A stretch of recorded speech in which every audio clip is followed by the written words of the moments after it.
كان في مثل كده زمان كان بيقول لك او نكته. واحد شاف عربيه 4 باي 4، فكان يجي كل يوم يكتب قدامها يساوي 16.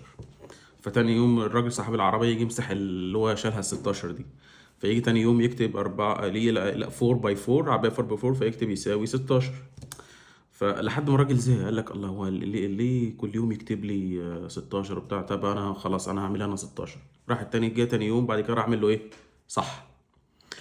ف دي مش نكتة على قد ما هي يدل لك ان في ناس هتقابلك في الحياة هتلاقيها دايما جاية تبوظ لك اي فرحة. يعني ده جاب عربية و4 باي 4 وتعب فلوس، وفي الاخر واحد راح مخربشته عليها وكتب له 16. نفس الفكرة مثلا لما يجي لك واحد مثلا فكر ان هو يظبط الشارع بتاعه مثلا وراح دهن الحيطة بتاعته، فيجي واحد يكتب له ايه؟ مبروك البوية الجديدة. يكتب له على البويه اللي هو دهنها، يقول له مبروك البويه الجديده.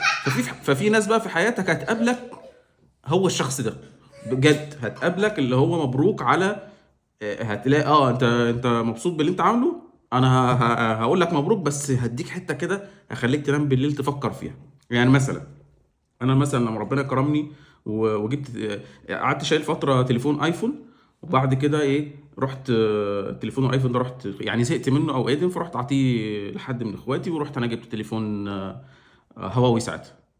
تخيل يعني اما وريته لحد من اصحابي اول حاجه قال لي ايه؟ مش قال لي مثلا مبروك وفرحان بالتليفون، بقى التليفون ساعتها الهواوي كان نازل فيه تليفون كده نوع معين، كان نازل كان فيه تكنولوجيا حلوه. لا، كنت جبت الفيرجن الاحسن. الفيرجن الاحسن كاميرته احسن وراماته اعلى والبروس بتاعه اعلى. طب يعني انا جايب الموبايل وفرحان بيه وجاي اقول لك انا جبت موبايل جديد وبتاع، هو لي مبروك؟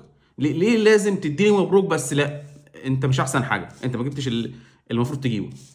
برضو ما نزلت من مصر برضو فكرت، ما كنت عايش في الامارات، نزلت مصر اشتريت عربيه. جبت عربيه ساعتها ام جي زد اس. تمام.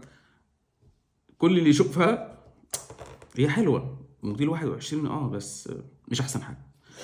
فمش احسن حاجه دي تحطك في مقارنه كده. هل العربيه اللي انا جايبها دي موديل السنه موديل 21 ساعتها فعلا مش احسن حاجه؟ ولا هل عربيتي دي تاني احسن حاجه ولا تالت احسن حاجه؟ فانا قعدت افكر في الموضوع ده، واكتشفت ان لما كنت بتكلم مع واحد يقول لي ايه، لا يا العربيه حلوه وجديده وانت جايبها جديد وبالضمان وكل حاجه، بس لا العربيه اللي انت جايبها دي مش احسن حاجه. فاللي هو يحسسك احساس اللي هو مبروك، بس مش مبروك قوي. يعني انت كنت ممكن تجيب الاتش اس، ليه ما جبتش الاس اتش؟ ما انت ممكن كنت تكمل مثلا 800000 فوق اللي انت دفعتهم يا عم طب ما 800000 دي 5 جنيه، يا عم كنت كمل 800000 وهات. يا عم دي 800000 فوق الفلوس. طب ما انا 800000 ما انا اجيب ما انا اكمل بقى مليون واجيب عربيه تانية خالص اصلا، مش او حد يشوفك يقول لك العربيه حلوه وجميله بس صيني. يعني في الاخر انت يعني هو دايما ايه يديك مبروك، بس اللي هو مبروك وبس ايه، مش اللي هو مش مبروك قوي، مبروك بس انت مش حلو، مبروك بس انت مش كويس، مبروك بس ما تفرحش. يعني انت مش احسن حد. تمام. برضو لما تجيب مثلا ربنا كرمك مثلا وايه وخدت شقه مثلا ولا اشتريت شقه ولا حاجه، يجي يبص كده الشقه حلوه بس مش لا مش احسن حاجه، مش يعني هل انت فكرت تكمل 6 مليون مثلا وتشتري مثلا في بالم هيتس؟